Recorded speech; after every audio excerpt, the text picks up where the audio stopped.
Hi everyone, this is Irk with Get Irked, and in this video we're going to go over basic technical analysis and how you can use charts to help make your decisions on where you should buy an asset or a stock. We're going to use TradingView. It's the service I use. It's very robust, and even the free version has a lot of options that make it absolutely the best place to get your chops on technical analysis. Now, what technical analysis, or TA, is it's using different indicators, trend lines, moving averages, things like this to figure out where a stock price or an asset price might be moving. So I'm going to teach you using the platform, but also show you a little bit of basic technical analysis to get started. So what we're looking at right now is the live chart of Bitcoin in US dollars according to Coinbase's broker pricing. You can see up in the corner here, it shows you what the asset is you're looking at. You're looking at the 1 month chart of Coinbase, and it's Bitcoin in US dollars.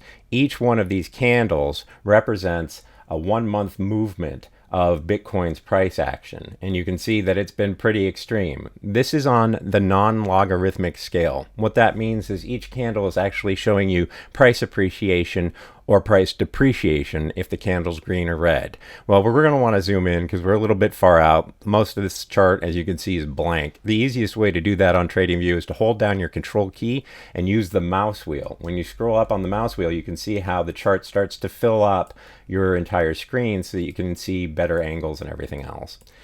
So when you're looking at a chart, if you're looking at a single candle, the base of the candle represents the opening price down here at the base. This is where the price is right now because it's an open candle. It's not closed yet. The top wick is the highest point that the price reached in the month, and the bottom wick is the lowest price that it reached in the month. Since this candle is being formed still, it's going to move around, and we don't know whether or not it'll end green or red. If it's red, it means it went down. If it's green, it went up. So let's look at it again, but back here, and you're looking at 2017. Once again, the top of a green candle, the base here, is where it closed the month or the time period. The bottom base here is where the candle started the month. The lowest wick is where it had the low point, and the highest wick is the high point. When you're talking about a red candle, the same is true about the wicks. This is the highest price of that month. This is the lowest price of that month. But the inverse is true when you're talking about the base. So the top base, the flat part of the candle, is where it started the time period, where it started the month. The bottom base is where it finished the month. And once you get that down, candlesticks are really valuable because you can see the high points, the low points, and everything like that. The problem with this chart is it's a non-logarithmic chart. This means that each candle is the price appreciation that Bitcoin saw in each month. And we don't want the price appreciation. We want the percent appreciation. So what you need to do is you need to turn on Logarithmic Scale, or toggle the log scale. It's down here in the lower right hand corner. Once you do that, you can see that all of the candles flattened out because now we're looking at the percentage changes each month instead of looking at the price. And when you're doing technical analysis, you're going to get a more accurate reading when you look at a chart this way. So as I said, there's lots of different things that you can do using TradingView. You can do trend lines, which I'll show you. You can do things like Fibonacci Retracement, which is a form of technical analysis. And you can use a lot of different indicators. All the indicators are up here. And if you click it, you can see I have some favorites. You can see all the indicators that TradingView has built in, and they have a bunch. You can experiment and find whichever ones make more sense for you. And a lot of people have a lot of different ones that they like to use. The Chaikin Money Flow, the MACD, Relative Strength Index, which is one of my favorites. But we're going to start off with some real simple ones. We're going to actually start off with moving averages. Now, there's two kinds of moving average. There's the simple moving average and the exponential moving average. And you'll find different assets respond to different ones. For Bitcoin, I find the simple moving averages actually respond pretty well. And I like to use 3 of them. So when you press the button, it adds 1 to your chart. You can see it defaults to a time period of 9, which means this line is an average of the past 9 candlesticks. So it doesn't matter which time period you're looking at, it's always going to be an average of whatever that number is. I personally prefer my lowest time frame to be an average of 7. That seems to be one that has a lot of support and a lot of resistance when you're looking at charts over the long term. So now we go up and we add another one. For this one, I'm going to make it a 21 time period by clicking the gear making the length 21, and that means it's 21 months. I'm going to add a third one.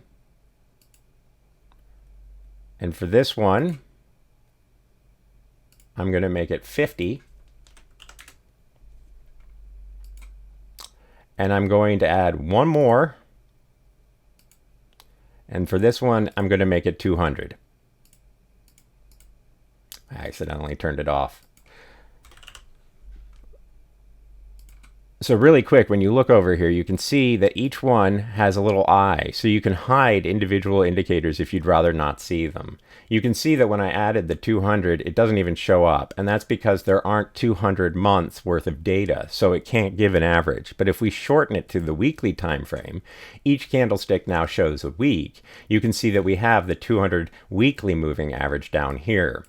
When we're looking at the movement of Bitcoin right now, just using the moving averages, you can see that the 7-week moving average really does seem to be giving a lot of support to Bitcoin's current movement. You can see that it very rarely even touches the 7-week, and when it does, the 7-week acts as support and pushes Bitcoin even higher.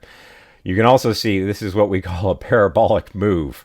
And even though there are a lot of people that think Bitcoin's going to go to 100,000, I really think we're going to see a heck of a pullback before that happens.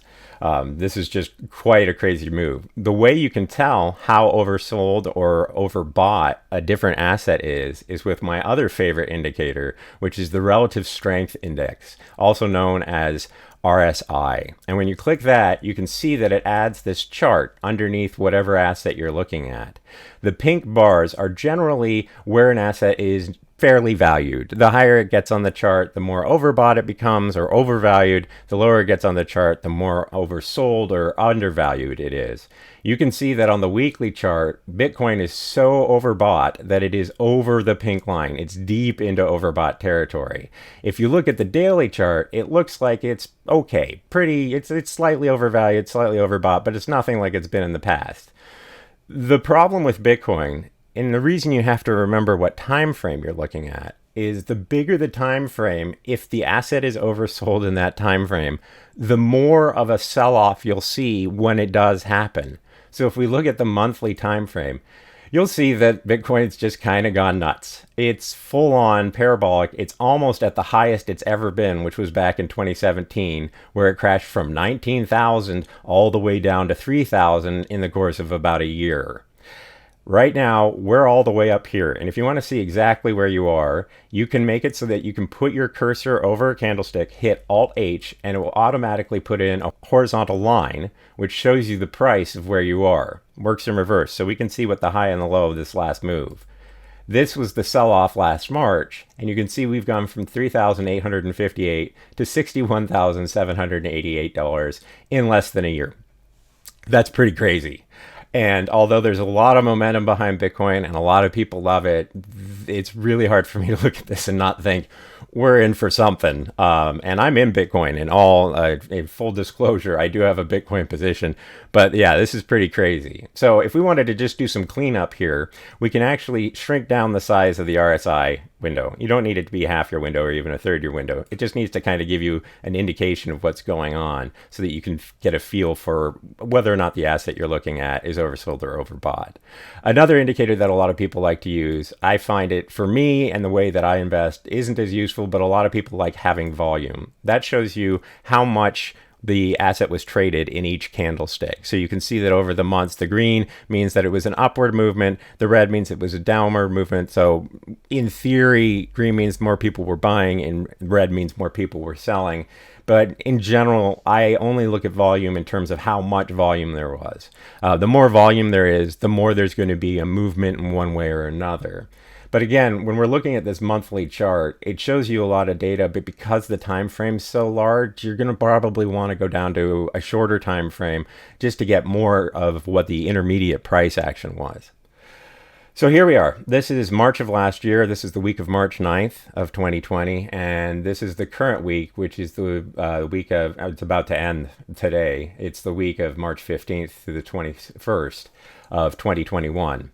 So you can see that a lot of times volume will get in the way if you're looking in zoomed, but one of the things you can do is you can adjust the settings for all of these. Not only can you make it so you can't see it at all, you can actually reduce the opacity of it. So if you go in here, you can make it so that it's not as bright and obvious on the chart. And when I do that, I usually will make both of them down to about 20%. You can also just type it in like this. And doing so, you can see that you still have your volume, but it's not overshadowing the lines of each of the candles that you really want to be looking at, in this case the weekly candle.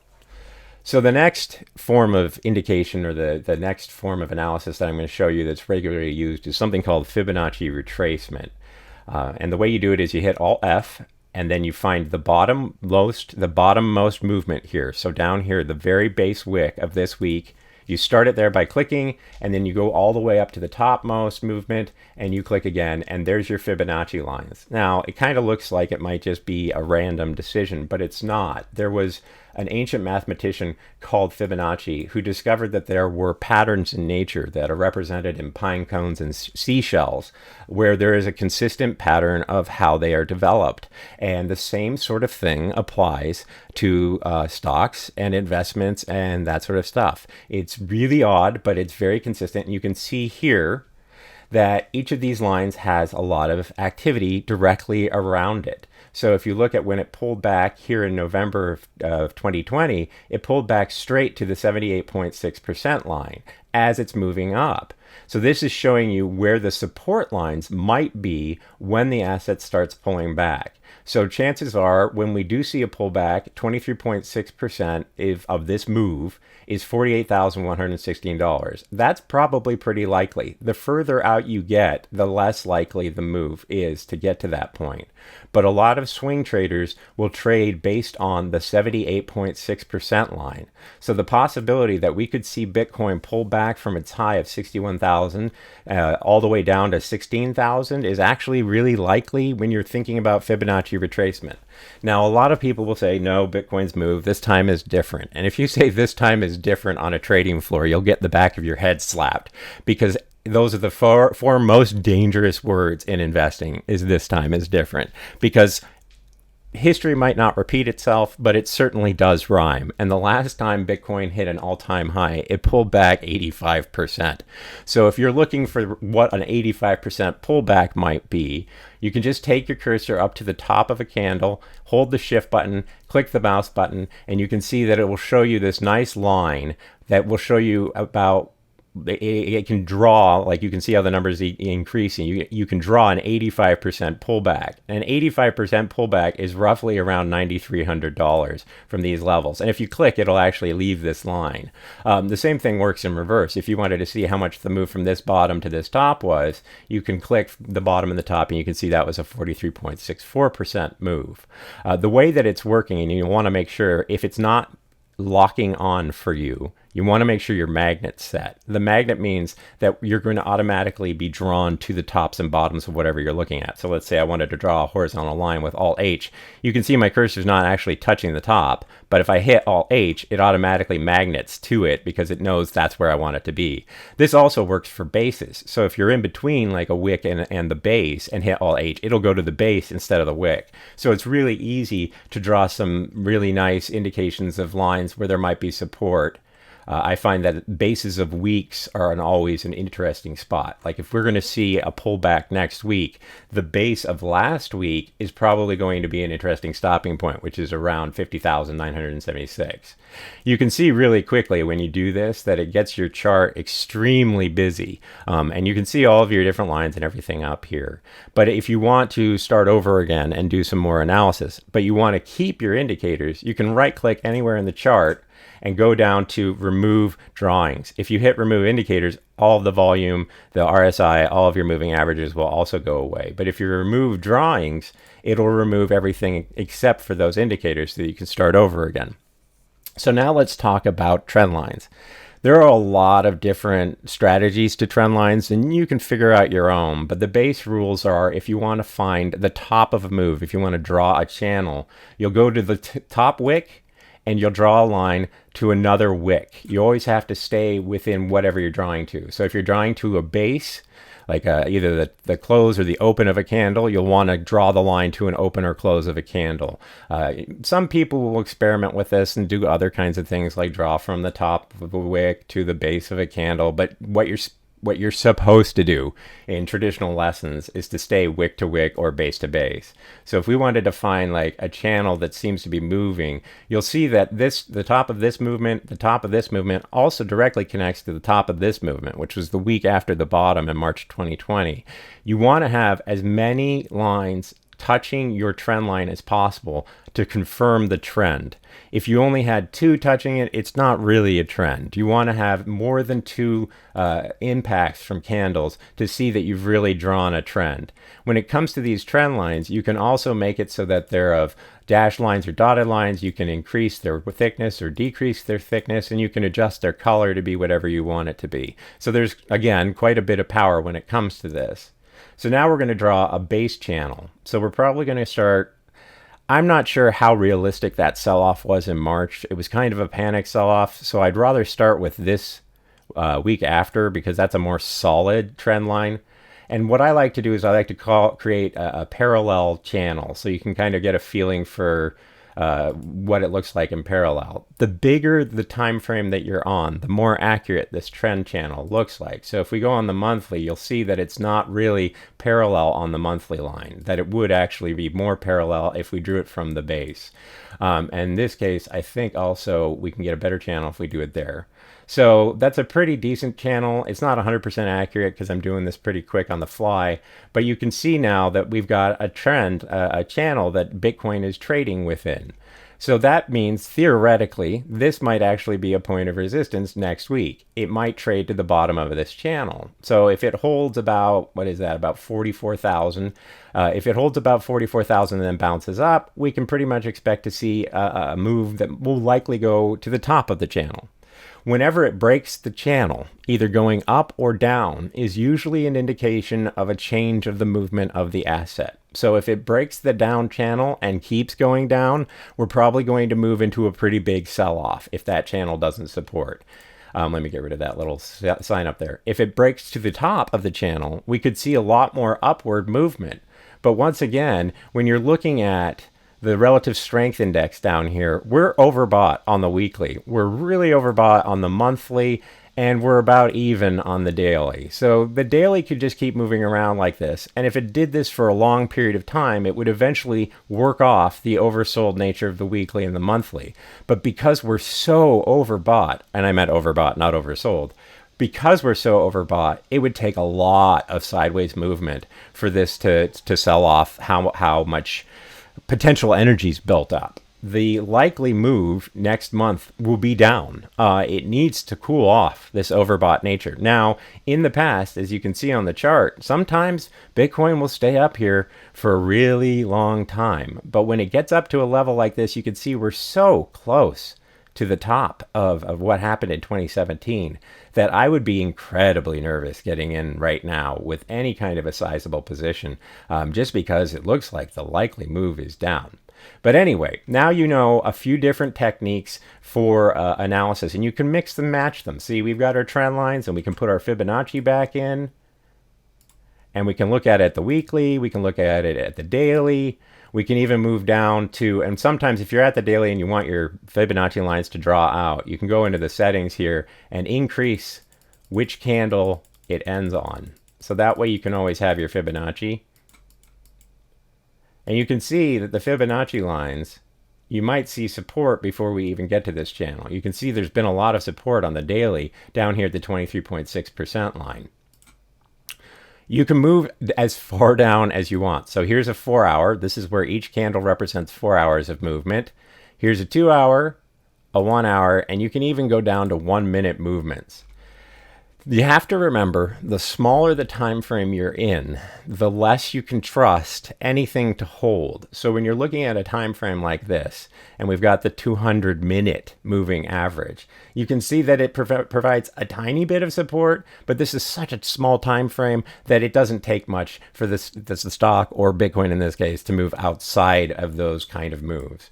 On the 15-minute, you can see we're below the 200 moving average. And when you're talking about 200 moving averages or any of these are the 7, the 21, the 50, and the 200, they often provide both support and resistance. You can see that when Bitcoin was in an upward movement, the 200 15-minute moving average actually provided support, and Bitcoin bounced off of it, also broke through it.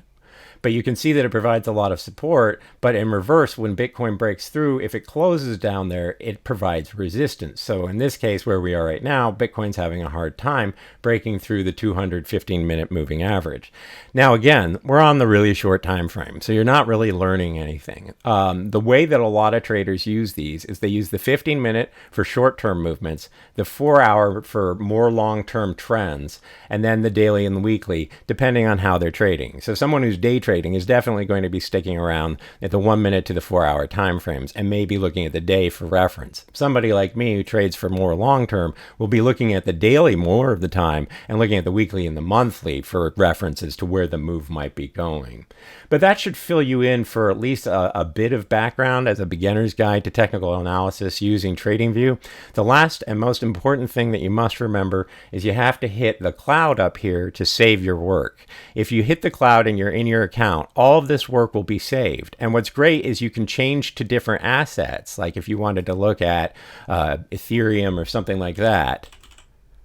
Ethereum in the US dollar, this is Bitstamps, this is Coinbase, and since we're using Coinbase for Bitcoin, we'll use Coinbase for Ethereum. You bring that up and you can see you have a brand new chart with no trend lines on it. And you can start drawing your trend lines for Ethereum too. It will remember all the lines on all the charts for any asset you draw as long as you remember to hit save. So if we go back to Bitcoin now,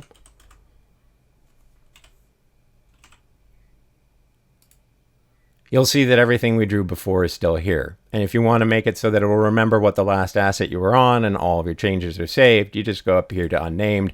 And the next time you come in, it'll pop in with the Bitcoin chart at the 4-hour, and it will have all of this technical analysis that you've done.